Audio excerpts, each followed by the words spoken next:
where you're at? Are you in training camp, or how are you feeling at the minute? Yeah, I was in the gym in December, like just doing training once a day and that, and then January, just been back to it. So, yeah, you can say I'm in training camp. I Yeah, always keep there and thereabouts. I'm always 8 rounds fit, so it's never really a super task to get 12 rounds fit. Well, it is my kind of fitness, but it is what it is. It's the life I chose. good stuff, mate. I was going to say you've got to keep yourself, even if it is like you say, just a few rounds. Obviously, like your last outing against Jack Catterall didn't exactly go your way. If you sort of had time to readjust now, or have you took anything away from that fight that you've um, sort of want to apply to your next bout, or was it just a case of like dusting yourself down and going again? It was a case of dusting myself down, in the outcome of the fight, because like, and also it lessons learned, and I don't learn the same lessons twice.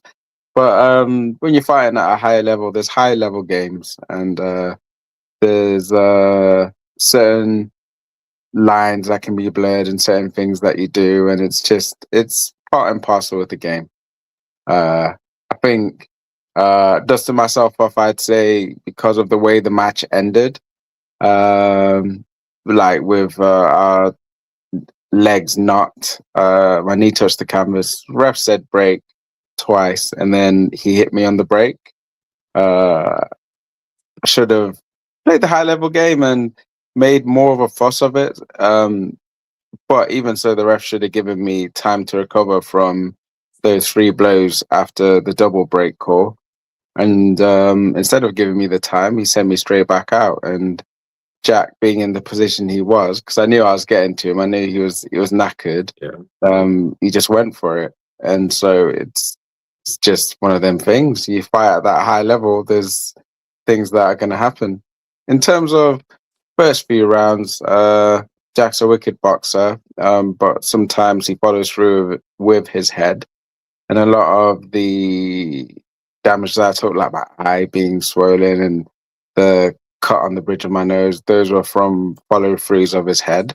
Not saying that they were on purpose, but it's just part and parcel of the game.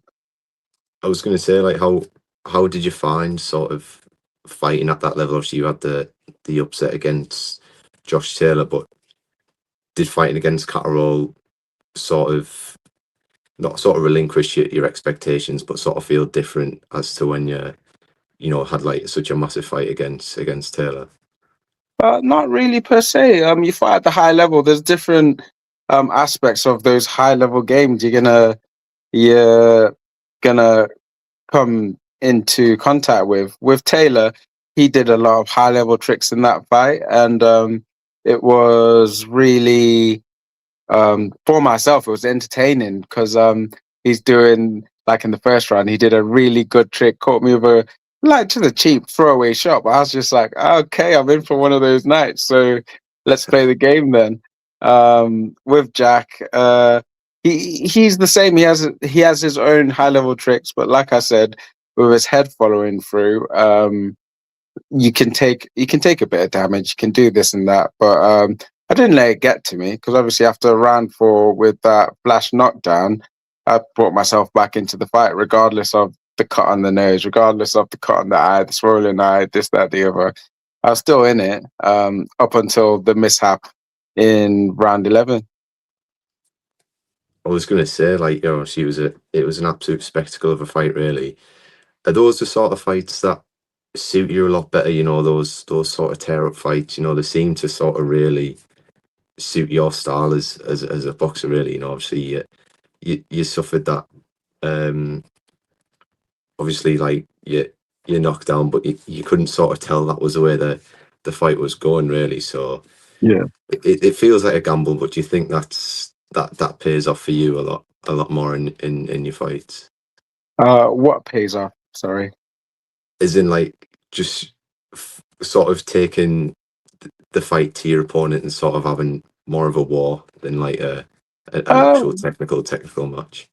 people say I wore a lot, but I think if you I'm getting tired really of that label. look into it, it's calculated pressure. It's smart pressure. I mean, Yeah. I'm a pressure fighter. Don't get me wrong. I'm a 15-round pressure fighter. I can go to war, but me going to war would be like trading punch for punch. It would just be like, okay, you go, I go, you go, I go. See who can come away with it. Whereas controlled pressure, I'll force someone to throw just for my presence, and I'll win the exchange, and I'll just be chipping away at them bit by bit until they just Yeah. slow down that microsecond, or I can hear their breath, I can tell they're booked, and then I'm just like, all right, I got you. Now let's try. Now you try and more me, and it's a different story.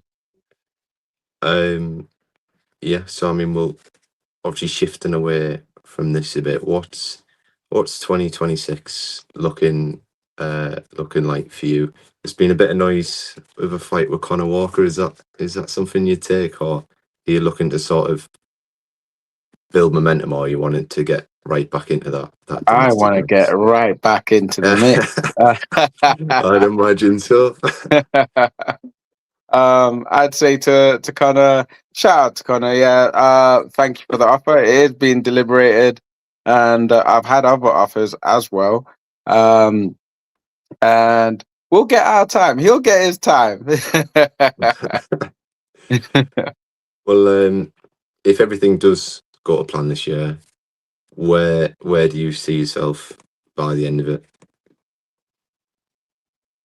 Back in Everything the will go speed to plan champ. this year. I think people are in for a movie of a year from me. So you can expect me to be right back where I was with that world title eliminator and getting that world title. So just watch this space.